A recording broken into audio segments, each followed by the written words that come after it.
अवामी मुस्लिम league के सरबराह शेख रशीद कहते हैं कि अगर इन चोरों से जान नहीं छुड़ाई तो मुल्क मुआशी तौर पर डूब जाएगा। असद कैसर ने कहा कि जंगल के कानून को हम नहीं मानते। खिताब करते हुए मुराद सईद ने इंकशाफ किया कि जब वो इस्लामाबाद शहबाज गिल से मिलने गए तो उनको डराया गया। बोले हुकूमत जान ले कि इमरान खान रेड लाइन है, उन तक कभी मत जाना।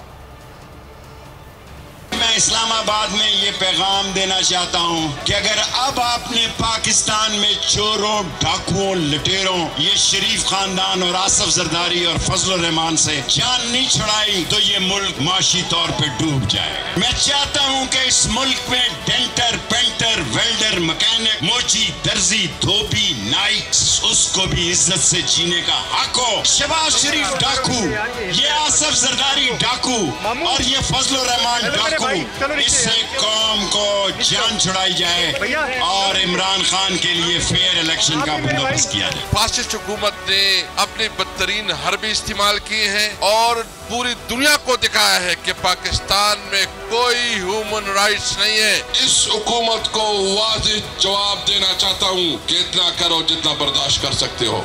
इंशाअल्लाह ताला के साथ तू तल मेजॉरिटी से इक़्तिदार में आएगी इंशाअल्लाह ताला। शहबाज गिल ने बताया कि सवाल इसलिए हो रहे हैं कि इमरान खान की जिंदगी को शदीद खतरा है और ये इमरान खान के साथ कुछ करना चाहते हैं। मैं बहाना हूँ, इमरान खान निशाना है, तो कान खोल के सुन लो, कान खोल के सुन लो। इमरान खान हमारा रेड लाइन है। जिस दिन ये क्रॉस करने की कोशिश की तुम्हारी ईंट से ईंट बजा देंगे।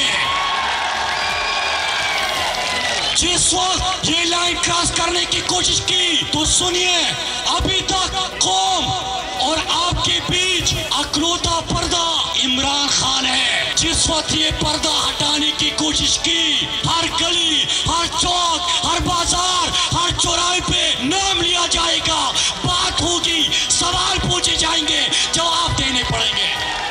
मैं हूँ जैस्मीन मंजूर और आप मुझे देखेंगे सिर्फ बोल पर।